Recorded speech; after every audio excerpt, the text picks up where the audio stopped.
آمن الرسول بما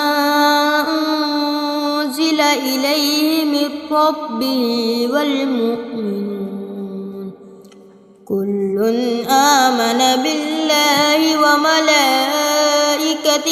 وكتبه ورسله لا نفرق بين أحد من رسله وقالوا سمعنا وأطعنا غفرانك ربنا وإليك المصير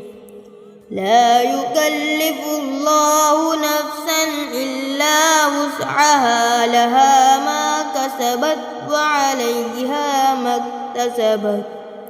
ربنا لا تؤاخذنا إن نسينا أو أخطأنا ربنا ولا تحمل علينا إصرا كما حملته على الذين من قبلنا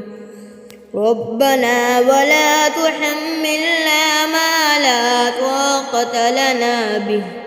واعف عنا واغفر لنا وارحمنا أنت مولانا فانصرنا على القوم الكافرين.